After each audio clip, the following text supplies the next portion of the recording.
For the purpose of introducing our next guest, I now call on Mark Oceanbine of Tennessee.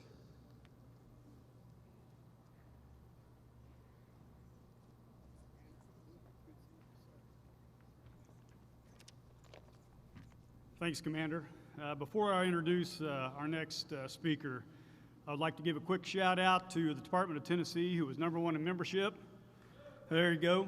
Congratulations, past Department Commander Mike Hammer, Dean Tuttle, George Harper, and Carl Levi. Well, I tell you, it's a great honor and privilege to introduce our next guest speaker, Chief Warrant Officer 4 retired Mike Durant. Makes it extra special for me because I've known Mike for 20 plus years, having also served in the 160th Special Operations Aviation Regiment.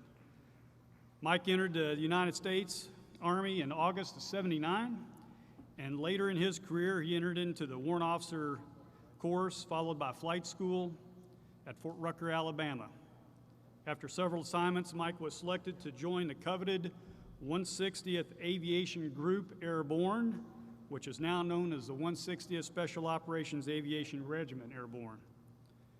After selection and training, Mike was assigned to D Company, 1st Battalion of the 160th, where he eventually performed duties as a flight lead and as a standardization instructor pilot. Mike's also qualified in MH-60 Alpha, Lima, and Kilo models. He's a Huey pilot. And for the Vietnam era guys, he also knows how to fly the Loach aircraft OH-6. In 1993, a United Nations humanitarian relief effort to distribute food in Somalia was threatened by a Somali guerrilla force. The United States sent a special mission units to apprehend Somali guerrilla leader Mohammed Adid. During a raid on a suspected guerrilla hideout, Mike's Black Hawk helicopter, Super 6-4, was shot down by a rocket-propelled grenade, ensuing the Battle of Mogadishu, or better known as Black Hawk Down. Mike became a prisoner of war and underwent a terrifying 11-day ordeal of captivity. During his time of captivity, Mike was shot, and his battered face was shown on all news channels and featured on covers of Time, Newsweek, and U.S. News and World Report. Mike is now the president and executive officer of Pinnacle Solutions Incorporated, an engineering and services company based in Huntsville, Alabama. In 2008, Mike was inducted into the Army Aviation Association Hall of Fame and is this year's National Veteran-Owned Business Association Veteranpreneur of the Year. His awards include the Army Distinguished Service Medal, Distinguished Flying Cross with Oak Leaf Cluster, Bronze Star with Valor Device, Prisoner of War Medal, the Army Commendation Medal with 3 Oak Leaf Clusters, and numerous other awards. Mike is the author of the New York Times bestseller In Company of Heroes and The Night Stalkers. Mike and his wife Lisa have 6 children. Now let me say Mike has been a member of the American Legion for 21 years, longer than I have. He's with Post 233 out of Clarksville, Tennessee. And a special note for his wife, she was a pilot in the Army. She's a parachutist, and he was never a parachutist, so he's not jumped out of a plane, but she has. Legionnaires and friends, please join me in giving a warm American welcome to a fellow American Legion, to one of our nation's national heroes, Mike Durant.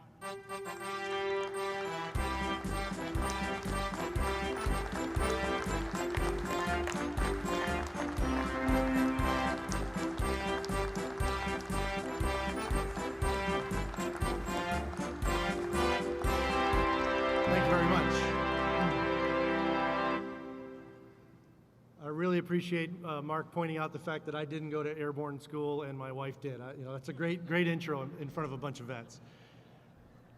It's truly an honor to be here today. You know, I still talk a lot.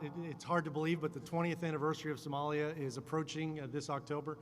And I still have an opportunity to share this story with a lot of people, but there's no better audience than this. I mean, we're all cut from the same cloth. We all understand the sacrifices of military service. You know, most of us have been there and done that, and I'm truly honored to be invited here today to share this story with you. As Mark mentioned, I did start a company 5 years ago, and one of the things that I've tried to do is actually take all the incredible lessons that we all learned through our experiences in the military, whether we were serving or associated with someone who did serve, the leadership lessons, the work ethic, the culture, all of those things that make our military great, and try to apply them in a commercial venture, if you will. And it's been interesting to see how it's all played out. It's actually going rather well. I think the employees and the staff really like it. We do have a pretty good percentage of those employees who are veterans. I think the number's somewhere around 65%. But for the ones who never did serve, I think they really do feel like they are a true part of a special organization, because we've brought a lot of that culture that comes along with being a military veteran into our company. I'm quite proud of that. So what I'm going to do today is actually talk you through a little bit of what I believe it takes to be successful, whether it's a military organization or a company, or quite honestly with 6 children raising a family. A lot of the same fundamental principles apply there as well. And then talk to you about Somalia, because for many of you, you've probably never heard me explain my perspective on what happened there that day. And with any luck, you'll pick up a few things that you were not aware of along the way. So again, thank you so much for inviting me to share this story with you today. The first slide that I always have put up there is the crew of Super 6-4. Now, I'm the guy all the way to the right, no wrinkles, no gray hair, and with the sunglasses on, if you're wondering, who is that in the photo. But that's the crew that I was flying with, and the aircraft that I was flying in Somalia when I was shot down. And for those of us who've shared experiences like that, you know as well as I do how closely tied we were as a team, as a crew, and as a unit. In fact, we'd reached the point where I didn't have to tell Ray Frank, my co-pilot, what I was going to do, and he didn't have to tell me what he was going to do. We pretty much knew each other well enough that it went without saying. And that's where you want to be. That's, in terms of training and readiness, that's the level you want to attain if you're going to go out there and try to take on some of these difficult things. And as I said a moment ago, the same is true in business. It's no different.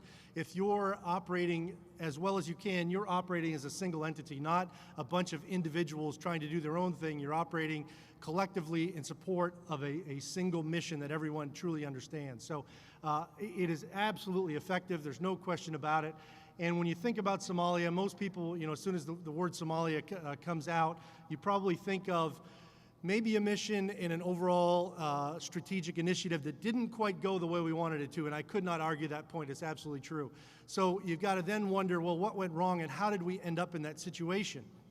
And I'll get into a little bit of that today, but I can tell you honestly, and not just because I'm in the photograph, but the blame does not rest at this level. At the tactical level, we were trained, we were ready, we were proficient, and we were executing to standard day in and day out. So I'm very proud of the job the guys that are in this photograph did, as well as all the customers we supported and the rest of the folks in the organization as well. There's no question about it. These missions were difficult. I was blessed to be able to serve in a special operations unit. That takes an already great military capability and maybe tweaks it just a little bit, add some equipment, add some capabilities to address some very specific missions. But that's a Black Hawk, just like the Black Hawks that are flown in the Army. It's got a few extra things on it, but it's a basic, right off the line, great piece of equipment that everybody else in the Army flies also. It's another thing that I think we should be quite proud of and quite pleased with ourselves on is the quality of the equipment that we put out there in the field. It's not all perfect, but it's sure pretty darn good. And certainly when it comes to talking about the Black Hawk itself, an amazing piece of equipment. But we all know that the difference maker really is people, and that's why that image to me is so important, that we start out with that photograph of the crew, because without those great people serving in those organizations, in my generation, today's generation, and generations before, we could not do the things that our military does, and that's really almost as far as you need to go.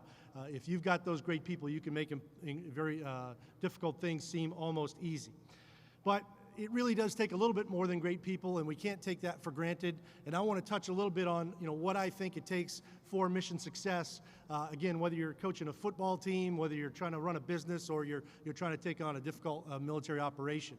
So it is truly people first. They are at the top of the list. There's nothing more important than having great people. I think any of us who are part of an organization recognize that. The organization's success is going to live and die on the quality of those people. Our military succeeds because we're able to recruit and, more importantly, retain those great people. We don't keep them in for a couple of years. The good ones stay for a career, and that's why we can do the amazing things that we can do with our military.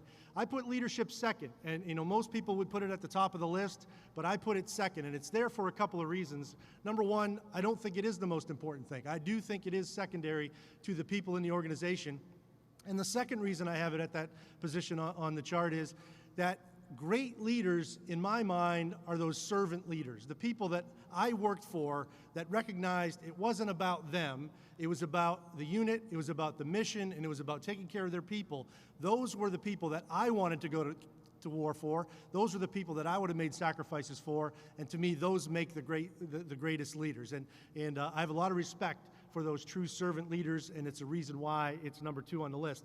The other thing we should be very thankful for, those of us who are associated with the military, is our true appreciation of leadership. Most civilian organizations, they don't touch on leadership until people reach a point in their careers where they're actually assigned a position of responsibility. Most managers in corporate America get no leadership training until they are one. I mean, they're literally in a position where they have people reporting to them, and now suddenly they've got to go figure it out. For those of us who've been in the military, we were indoctrinated in this whole notion of how important leadership is from the day we walked through the door. We started to appreciate, what our role was in supporting the leadership and how important it was to the overall success of the organization. So we've got a huge advantage there. And I think it's one reason why hiring veterans is such a good thing to do, because they intuitively understand the importance of leadership, they respect the chain of command, they know why it's important, and it's just one less thing you've got to teach them about how to get things done within your organization. So hire vets is absolutely a big concept that I support, and I truly believe it is a two-way street, that it goes both ways. It'll benefit the organization as much as it does the individuals. The next thing on the list is resources, and this is really the culprit in Somalia. You can have great people with great leaders, but if we don't give them the things they need to get their jobs done, they are going to eventually face a challenge that they cannot overcome. It takes resources. It does not matter what the nature of the organization is. Resources are critical to the long-term success of any organization. And as I get into the story of Somalia a little bit, you'll understand more about why I say that is the culprit when it comes to that part of the story. Tactics is next. Tactics is not a word that we use in industry. We use the terms processes and procedures, but it's the same thing. It's the how part. You take the people, you take the mission, you take the leadership, and now you figure out, how do we take all these pieces and apply them to the challenge? I mean, that's tactics. In business, it's processes, but in either case, it's the most powerful thing we all have, because a lot of those other things are pretty difficult to change. But in terms of how we do business on a day-to-day basis, it's very, very flexible, and it's one of the things that everybody in the organization's got to look at constantly. The leadership's got to constantly evaluate, are we doing things the smartest way we can, the most effective way we can, so that we're producing the greatest results at the end of the day with the same set of tools that everybody else started with. It can really be a game changer, and it's certainly an area that I think we all need to focus on as we do some self-analysis and figure out, are we really performing at our absolute best? The next thing is training. We all recognize the importance of training. I was an instructor pilot for years, and I always thought that, if I ever reach the point where I walk out to the aircraft and I think I know everything there is to know about aviation, I better stop flying, because you can learn every day. You've got to understand that it truly is a lifelong process. You gain experience and knowledge with everything you do, and if you go into it with an open mind, you will truly be better, at the end of each and every day and the end of each and every mission for having that attitude. And then the last thing is planning. There is no substitute for great planning. When we go off and try to do things that we've not put a little bit of thought into is when we tend to get in trouble. We've got to be very deliberate in our certainly our strategic planning and our tactical planning as well. But we got to understand what we're going to do and not just expect with a moment's notice that we can go out there and execute things that we are not prepared for, nor have we put a plan in place for. And I'll tell you, having spent time in the special operations world, I have never seen planning done at that level. There were missions that we had planned for 5 years that were sitting on the shelf. We'd tune them every now and then. We'd go out and practice them when we needed to, that we ultimately executed, and we were ready to do it because we had put that effort into planning up front, and we were prepared as we could be when the call came for us to go downrange. Now, you might be wondering what this photograph is, and you know, I talked to a lot of different audiences, and maybe 2 years ago, I'm somewhere in California, I think, nothing against California, all right, I love California, but it's a group of investment folks, and somebody raises their hand, obviously not a crowd this large, and says, "Why are those helicopters being towed?" And I thought I better start over because I just spent 10 minutes talking about things that are obviously above this person's head. You know, and you're in that difficult situation where how do you not insult this person and explain what's really going on here? But it shows you, it gives you some insight into, you know, we understand our military, we understand what we do, we understand the equipment, you probably all understand everything I spent the last 10 minutes talking about, but a lot of people out there in America do not. And I think, you know, it gives me a lot of satisfaction knowing that in a small way, I'm out there trying to educate some of these people about, you know, what does it take to be successful in our military and what are the things that we do take into consideration before we take on some of these very difficult tasks. If you don't know, they're being refueled. And we've been doing this in the Army for about 30 years, and it's just another example of this very out-of-the-box thinking and the support of our civilian and military leadership to put these resources in place and create game-changing capabilities that we can call upon in the future when they're needed most. So let's talk about Somalia a little bit. If you understand all this stuff and you've had hundreds of years to prepare your military, how do you go to a place like Somalia and end up with what, as I mentioned earlier, most of us view as not necessarily mission success? Well, a little background first. Somalia is the Horn of Africa. The capital city, Mogadishu, is about 800,000 people, so it's a pretty good-sized town. It's no Houston, but it's probably roughly the size of Nashville, Tennessee, I would suppose. Somalia had been in a civil war, and it imploded. They destroyed everything. I would expect that in the 50s, it would almost be a place where you would go on vacation. It looked very sophisticated, very advanced from a civilized society perspective. They had universities, soccer stadiums, heavy Italian influence and European influence. It was a thriving urban environment. But as we all know, when the struggles begin, you know, it tends to bring all those great things to their knees, and that's exactly what happened in this particular case. The Somalis destroyed the city itself and much of the outlying areas. The schools were shut down. There's no government. There's no police force, no military, no jobs. I mean, people are living on the street literally by what they can barter for if they're fortunate enough to have some land to try to grow some food. But it is survival in an urban environment at pretty much its lowest form as we know it. To make things worse, they were in a multi-year drought. It went 3 years without raining, and in that drought, 300,000 people died of starvation. I mean, that is widespread suffering on a biblical scale. There are not very many natural disasters in modern history where that many people lost their lives as a result of it. So something we should be very proud of as Americans is we don't sit by and allow this kind of suffering to occur. We take action. And we donated money, we donated shelter, food, talent, logistics, all the things that are needed in these desperate situations.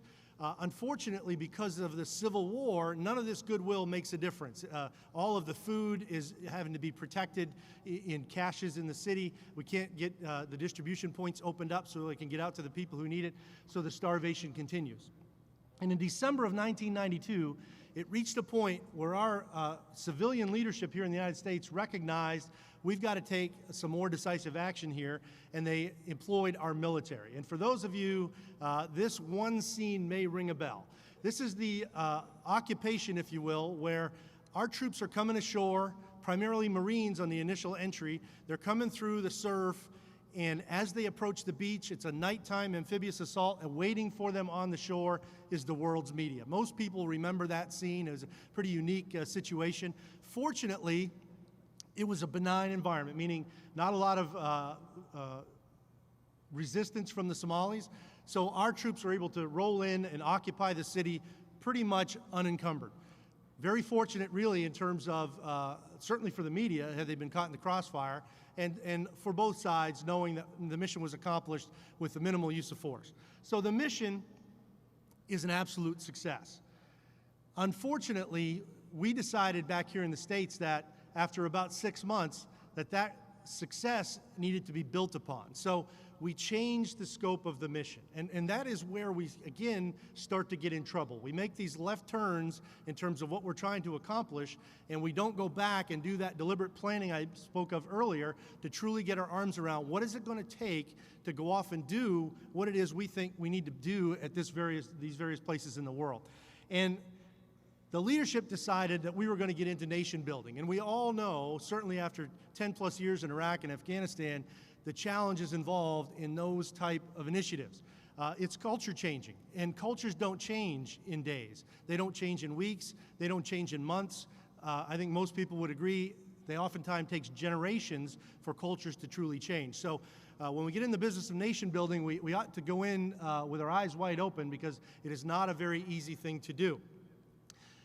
As with all grand strategies, somebody has to turn that into reality. We've all been at the bottom of the food chain in our military careers, and the leadership certainly has the authority and the latitude to decide what they want to do, but at the end of the day, it's the sergeant major and the platoon leaders and the people at the point of the spear that have to turn it into reality. So in this case, the leadership on the ground, the tactical leadership, decides the best way to start this process in motion is to disarm the city of Mogadishu. We're going to disarm a city of 800,000 people. That is the right first step, but it is also a very difficult thing to take on. I mean, that is a very large city. So on the positive side, we have the support of many nations at this point, so it becomes a UN-led multinational force, which is good. You know, the less we have to depend on our own resources, the better.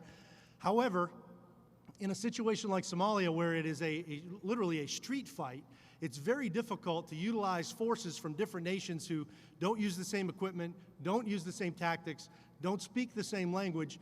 It's very difficult to operate together. You can do operations with a multinational force when you can geographically separate everybody, but when you're trying to fight all in the same grid square, it's a pretty difficult thing with a multinational force. So this mission was, unfortunately, if you look back at it now, almost doomed from the beginning.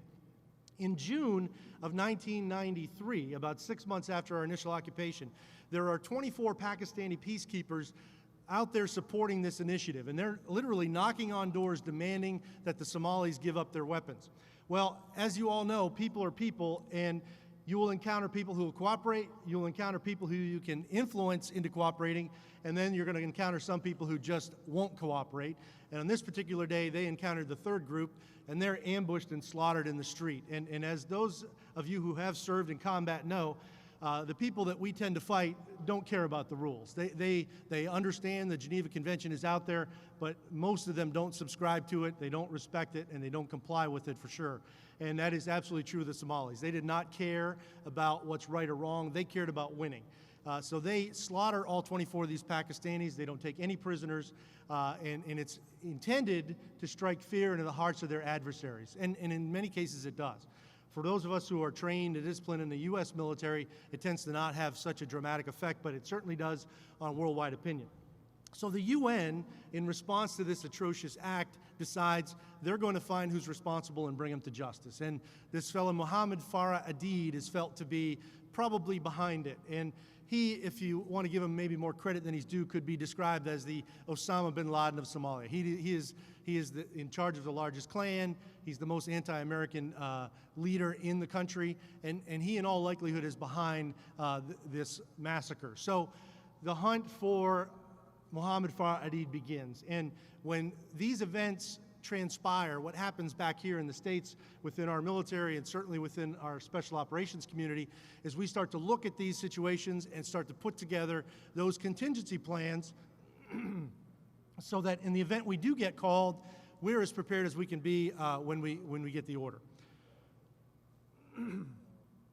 Unfortunately, in this case, it took 90 days for us to get the order. And the reason it took 90 days is our leadership was briefed that the chance of success of going into Somalia and capturing Mohammed Farah Aidid was about 1 in 4, 25%. Now, most leaders won't commit to a risky venture like that, and that's the right decision. You don't want to put people in harm's way if the best you can hope for is a 1 in 4 chance of success, unless it's absolutely critical that you execute. In this case, it wasn't critical, so our leadership decided not to go. The unfortunate thing that created is we lost the opportunity to catch our enemy by surprise. And we all know how important that is.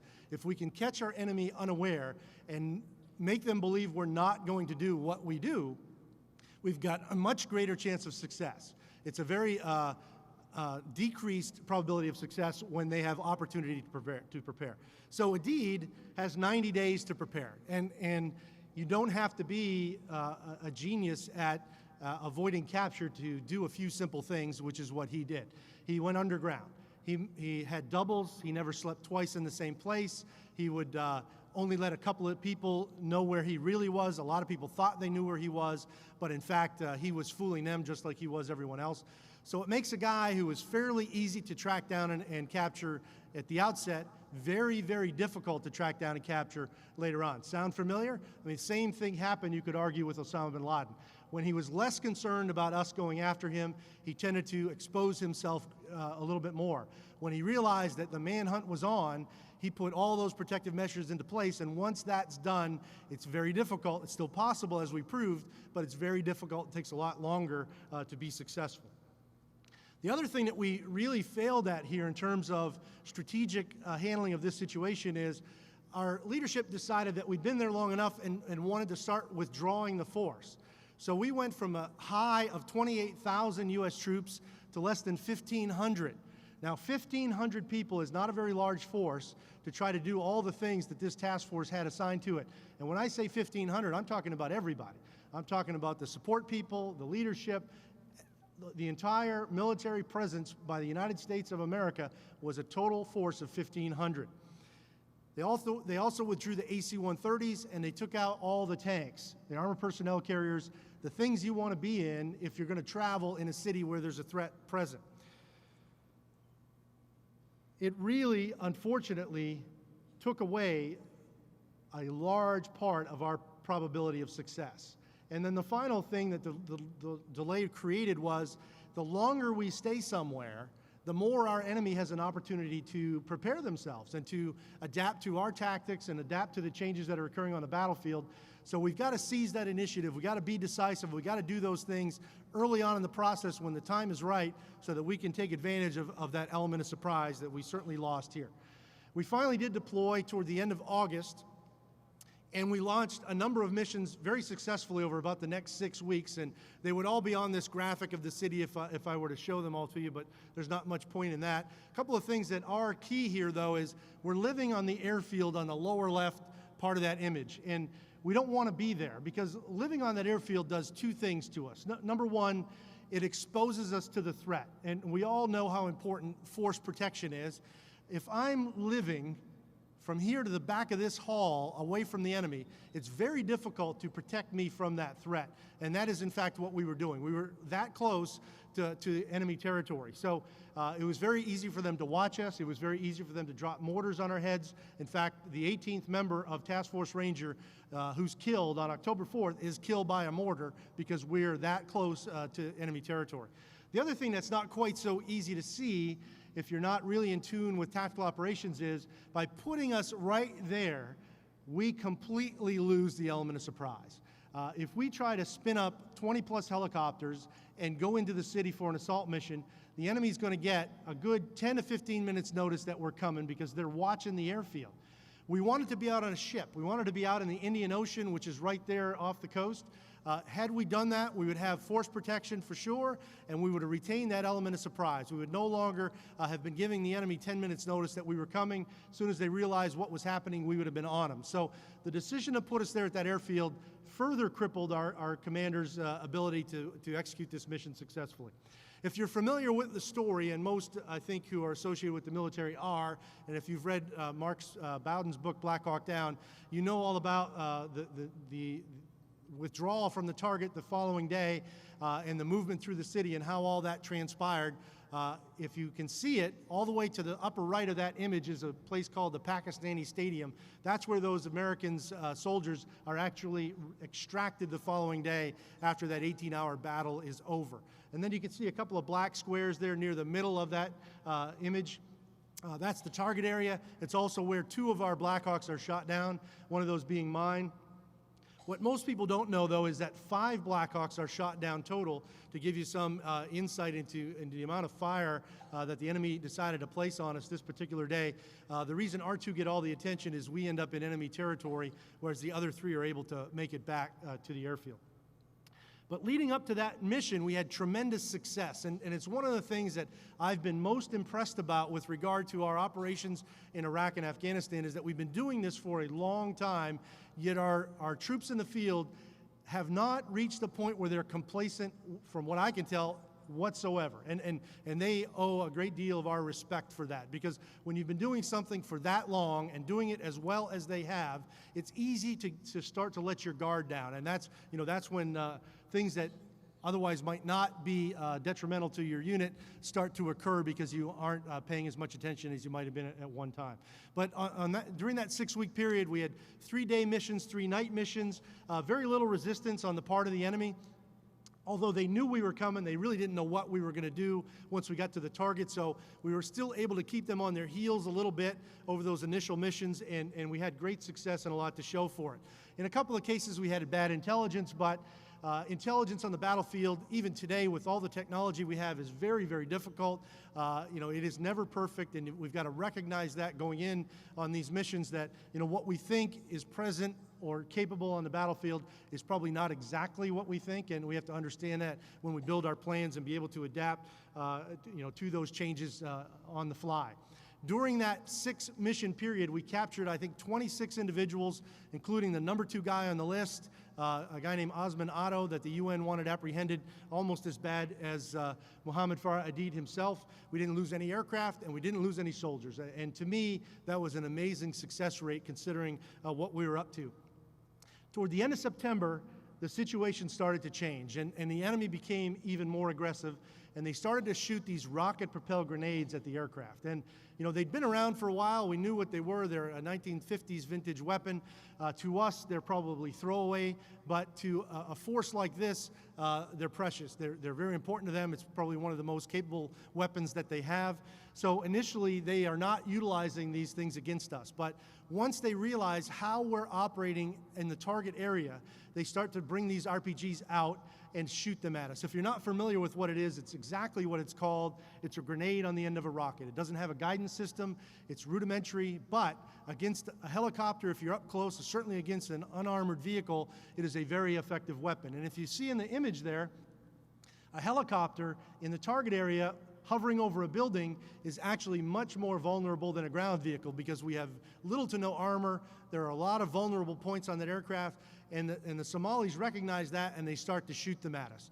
To give you some idea of how much they adapted to the change in mission, from the first few missions where they shot 0 RPGs at us total, to the mission where I am shot down where they shot 125 at us, it gives you some clear indication of there was a deliberate change of strategy there in how to employ the RPGs. But the first aircraft shot down was not ours. It was from another organization. And when we saw what happened to this aircraft, we realized that those RPGs were a significant threat. And what you've got to do when you see those changes occurring on the battlefield is figure out, what do we need to do to counter this now change in the situation? And what we would have typically done if we lose an aircraft, we've been doing it for 50 or 60 years, is send in a search and rescue bird, a recovery aircraft, to get that crew and those passengers out. And in most situations, that is absolutely the right answer. But in this particular case, when you're in an urban environment, a city, and you have an aircraft shot down, the likelihood of the threat being right there is very high. So sending in another helicopter to replace the first one is probably not the greatest idea. And our leadership recognized that and decided that we needed to do something different. We scratched our heads a little bit. We tried to figure out what is the right solution, and the conclusion was the right solution is to use a tank. And, you know, if you're trying to do search and rescue on a mountainside, if you're trying to do search and rescue at sea, if you're trying to do search and rescue in the jungle, the tank is not your solution. But if you're in a city and you're less than 2 miles away from your forward support base, it probably is the perfect solution. So we sent the request for a tank up the chain of command. And as much as I hate to say it, that request, making it all the way to the Secretary of Defense's office, came all the way back down denied. And it wasn't denied because we didn't have tanks. As you all know, we have thousands of tanks around the world. It was denied for political reasons. It was denied because we had begun to withdraw the force. And to put resources back in would send a bad message to the American people. I'm here to tell you, that is the unforgivable sin. And I got to say that if you ask me, was there a lesson learned from Somalia, which quite arguably should have been learned in Vietnam, it's all about resourcing the commanders on the ground. And I do believe in our most recent conflicts, we've done a much better job on both sides of the aisle in making sure that our people in harm's way have probably not everything, but most of what they need to get their jobs done. And it is our obligation as American citizens and certainly our civilian leaders' obligations to do everything within our power to make sure those resources are provided. We cannot put, thank you very much.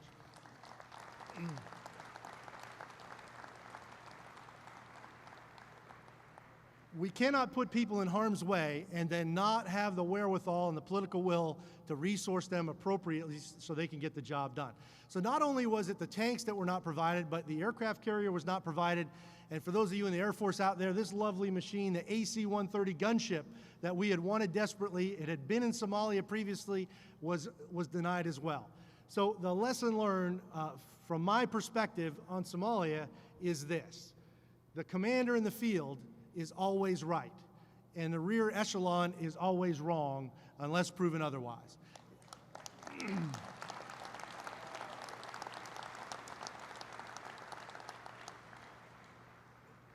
And I do believe we've learned that. People ask me that all the time, probably not 100%, but I do believe we have learned that. And quite frankly, although we did lose great Americans there, if that's what it took to set us up for success in these recent conflicts, I think all of those families and those who sacrificed their lives would be glad to know that they contributed in that way. So October 3rd rolls around, and we know we don't have everything we need. I'm a flight lead mission planner. I'm in the operations center with the general. I'm right there, you know, as these decisions are being made. And I can assure you, we recognize the threat. We did not go into this mission thinking this would be a walk in the park. We understood the things you see on that slide. It's daytime. We don't want to go in the day. It's in the worst part of the city. That's where all the threat happens to be located. We can't land the aircraft, and we've done this 6 times before. All of those things are significant risks that we did address. And I will tell you that I think all of us felt comfortable enough. None of us felt comfortable, but we felt comfortable enough walking out of that room that we could go off and execute this mission, and we launched. We confirmed that 2 of the personnel that we were after were in fact present at the suspected meeting place, and we launched the force. Everything was going well for about the first 40 minutes until we lost our first Black Hawk helicopter, shot down by a rocket-propelled grenade. That bottom photograph is what remains of that aircraft. Interesting coincidence, that aircraft was actually just recovered. A commercial company went into Somalia and extracted what was left of that aircraft. It's going on display at the Airborne and Special Operations Museum at Fort Bragg. In fact, the 60 Minutes is doing a special on it. I'll be down there in a couple of weeks to give my personal insight into seeing that wreckage for the first time. But losing that aircraft was a game changer. When that aircraft went down, now suddenly we've got troops in contact at the target. We've got a ground convoy trying to get there. We've got survivors at a crash site. And we've still got to wrap up this mission. We knew that things now had suddenly got complicated. After that aircraft is shot down, we lose another aircraft. The search and rescue bird goes in doing what we just spoke about a minute ago, and as we would have all speculated, that aircraft is shot down as well. So I get the call from my commander to go back in and replace that first lost aircraft. Now, I'd already gone in once, and my job initially was to drop off 18 Rangers in the target area. So that top photograph is actually my landing zone. People often ask, what did the terrain look like that day? Someone had a wind-up camera in their pocket, took it out and took a quick photograph of our LZ. In fact, you can see the helmets of the troops on the lower left part of that top image. As far as we know, it's the only image that they took that day. They were pretty busy for the next 18 hours. But it gives you, again, firsthand look at, what did the terrain actually look like on that particular day. So the reason I'm going back into the target is the commander wants me to replace that first bird shot down. And it was providing fire support for the troops on the ground. As we all know, when you're in contact, there's no such thing as too much fire support. So anything you can bring to bear on the enemy is going to be good for those troops on the ground. So we're going to go in and we're going to provide some additional firepower with the miniguns that we have on board the aircraft. We make it around the target about 3 times when this happens.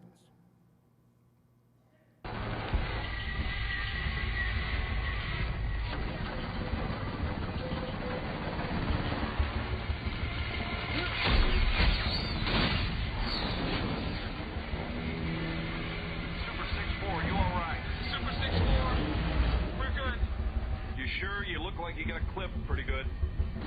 Your screw pedals are okay. No, we're good. Got a slight vibration in the pedals, but we're good. All right, put it down on the airfield, Super 6-4. Have it checked out just to be safe. Roger. Hey, Ray, I'm getting a lot of movement in these pedals. Check the systems again.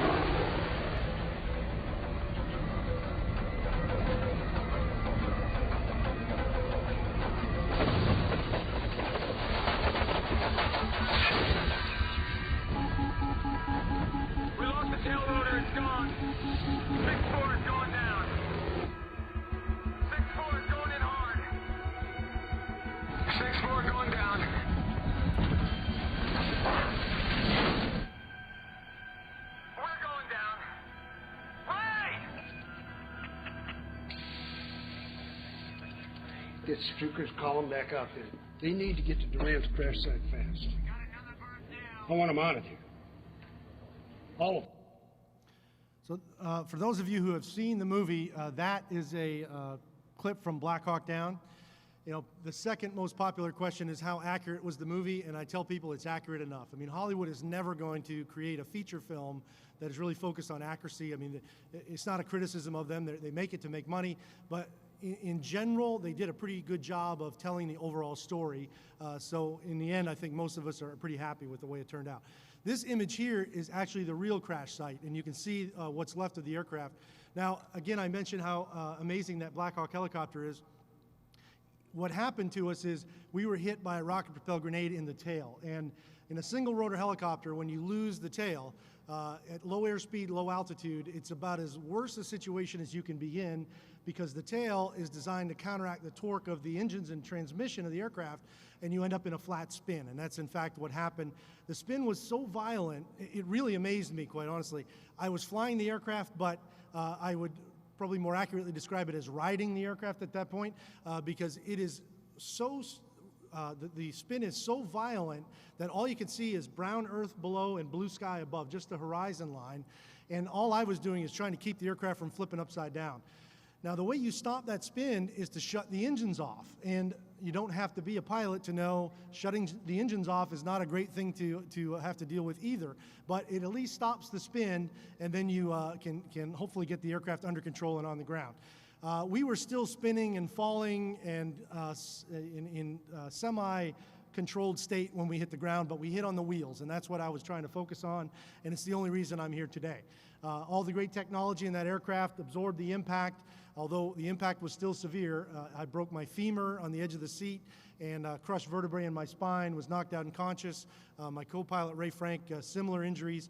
So it was a very significant impact. But no post-crash fire. It's one of those things that we learned from Vietnam, that the post-crash fire really is the cause for most fatalities, and the design of these aircraft today prevents that in almost all cases. In fact, when I regained consciousness, it is as though someone had shut the helicopter down. It's sitting there, blade stationary, because all the fuel lines broke off, but they self-seal. They don't pour gas all over the place. So it's essentially a shut-down aircraft, and fortunately, as I soon discovered, we were all alive. But we're in a very desperate situation because, again, I mentioned the multiple things the commander's already dealing with. Now he has another crash site with more injured personnel and no resources to address the problem. There is a helicopter flying overhead with two Delta Force commandos on board. Their names, I'm sure, will be familiar to you, Randy Sugart and Gary Gordon. They see movement on the ground, and it was, in fact, me pushing a piece of debris out of the cockpit. And they got on the radio, and they asked the commander for permission to be dropped off. Initially, the commander said no.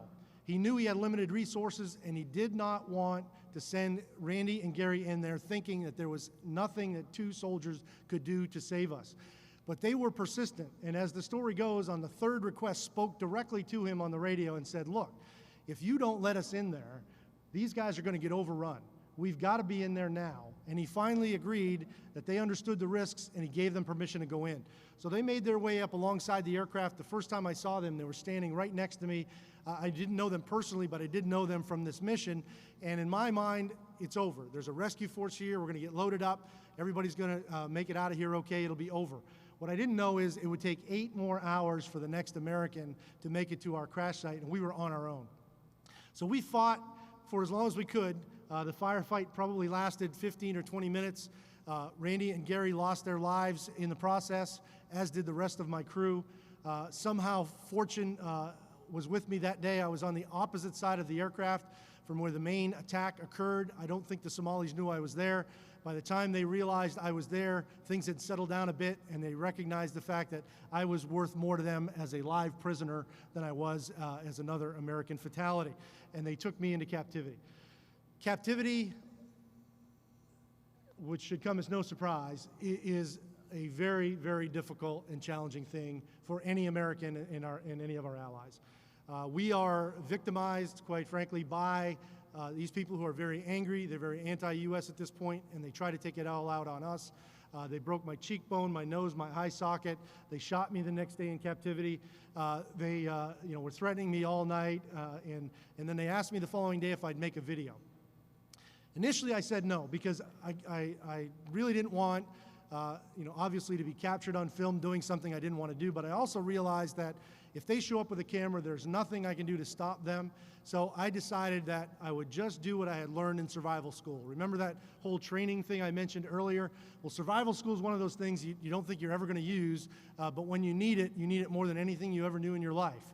And fortunately, I was one of the select few, and the techniques and the tools that they gave me in that course came out to be very valuable in this particular situation.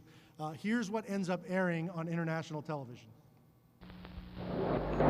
CW3, Mike Durant, U.S. Army.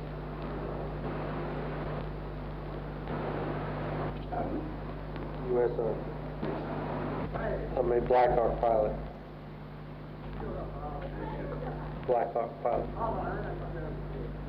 I think this operation is good. How you say, this operation is. How do you think this operation? I'm a soldier. I have to do what I'm told.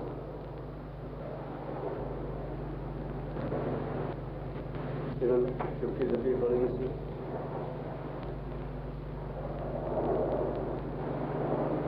Innocent people being killed is not good. What was amazing to me after learning about that video is that it was actually shot by a CNN subcontractor in Somalia, and he somehow got it to Atlanta within a matter of minutes. In about, I believe, 30 minutes or so from the time that video was shot, CNN aired it in 127 countries, and this was 20 years ago. So it just gives you some insight into the speed at which technology can impact our current conflicts. It is absolutely the biggest game changer that we've had to face, in the last several decades. As was mentioned in the intro, I was released after 11 days. I was released really because of one thing, and that is the president sent a former ambassador to Somalia, Robert Oakley. He had credibility with the Somalis. It is absolutely essential that we have credibility when we're dealing with organizations and nations and different factions around the world. We've got to do what we say and say what we do.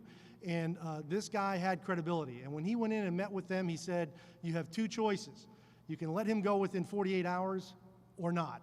And if you choose not to, we will figure out where he is eventually, and when we do, we're coming with everything we got.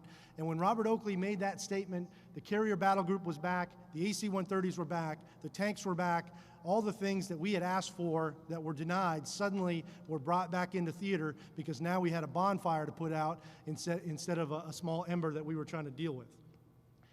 We got to be decisive. We got to act when the time is right. When we don't act when the time is right is when situations get out of control and become much more difficult to deal with. Now, all of us who've served in combat understand the challenges. We all behave differently. I think for some, at least from the outside, don't appear to be affected at all. Others are affected in profound ways. I don't have all the answers here. All I can tell you is it definitely affected me. I lost my crew. I lost half my platoon. My career was over. I didn't know if I was going to lose my leg. It was a pretty traumatic experience for me. But I got through it all because, number one, our military takes care of our own. We absolutely do that. We have gotten so good at that, and I think it's a big part of why we still have no issues whatsoever filling the ranks in an all-volunteer force. And we can never, ever deviate from taking care of our own. That is one of the most essential things that we do.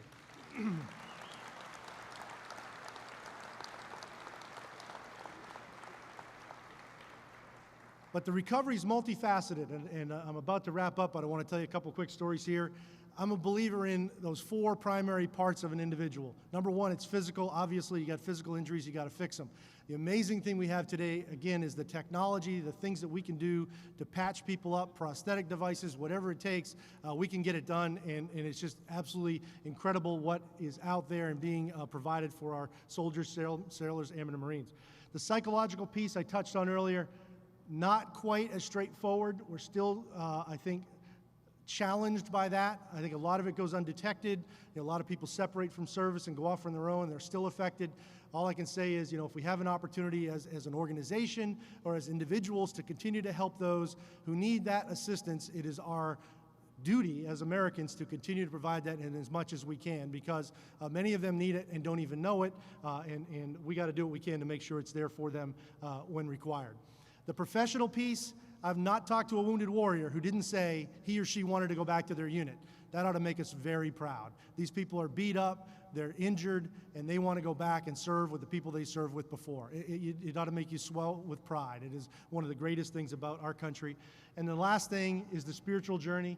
For me, it had its ups and downs, but in the end, I re-embraced my faith, and I put aside questioning why on earth something so horrible could happen when we were trying to do such a noble thing, and rationalized it by deciding that there's a reason that I don't understand. I may never understand, and I don't need to understand. I'm not in charge. I'm here to do what I'm supposed to do. One quick story about the physical piece. In a lot of ways, these are all tied together. The military told me I'd never fly again, and I decided that it's who I was. It was my identity, and if there was any way I could do it, I wanted to find a way back in the cockpit. So I decided that I would prove I should be allowed to fly by running the Marine Corps Marathon.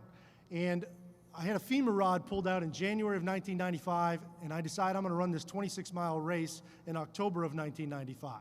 Initially, I think most people thought, no way it's going to happen. But as I started to train, and I started to feel better, and I started to make progress, the psychological benefits of that were profound. I mean, it was as though a great weight were being lifted from my shoulders. I can still tell you that the first day I ran a mile. I can tell you the first day I ran an 8-minute mile. And then as the summer's coming along and I'm starting to run greater distances, I realized I need to set some goals. I can't just say I'm going to go run this thing. So I decided I'd set 5 goals.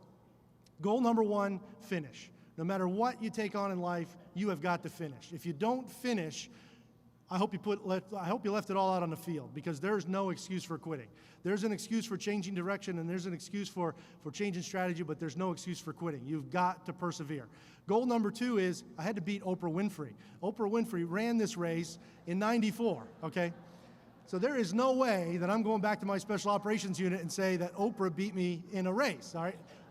The race is in Washington, D.C. I would have taken the Metro if I had to beat Oprah. I had to beat my regimental commander. We all know how that goes. Everybody wants to beat the CO. I wanted to beat him. I wanted to beat my personal best, and then my 5th goal was to qualify for the Boston Marathon. In the end, I made 4 out of 5 of those goals. I beat my personal best, I beat the commander, I beat everybody else that went there, but I missed qualifying for Boston, unfortunately. But I definitely left it all out there on the track. I ran it in 3 hours and 37 minutes, and when I put my request for waiver up through the chain of command, every leader between me and the Pentagon endorsed it, and I got back in the cockpit and flew 5 more years before I was ready to retire.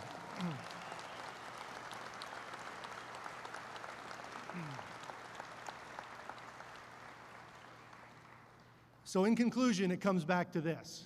If we're going to be successful, all of these pieces have to come together. We can't shortchange our troops in any of these areas. And I truly believe in my heart, we shortchanged our troops in Somalia with the strategic resources, and the outcome is obvious. Would we have still lost people? Probably. Would we have still lost aircraft? Probably.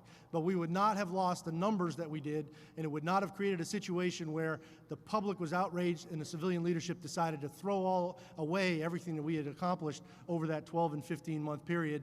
And I quite frankly still believe that we are recovering from this day.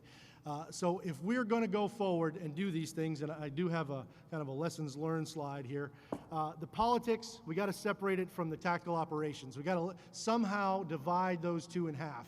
We got to make sure that the decisions we make in support of our commanders are not tied to political decisions. They are tied to what is right for winning the battle on the ground. The media, we got to figure out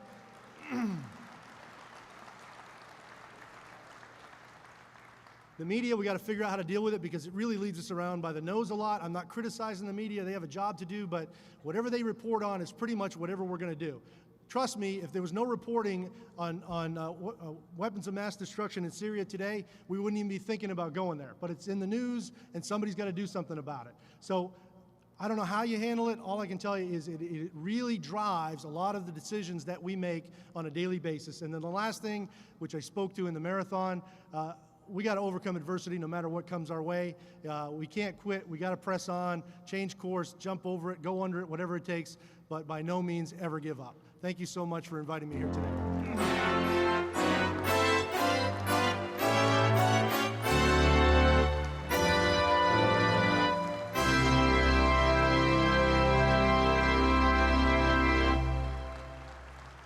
Mr. Durant, on behalf of National Commander Couts, I'd like to thank you for your service and your sacrifice. I'd like to present you with the Commander's Coin, and after 20 years in the American Legion, I'd like to give you a diamond pin for your membership. Thank you. Thank you. Dear, it's not as good as airborne wings, but it's pretty good. Thank you, sir.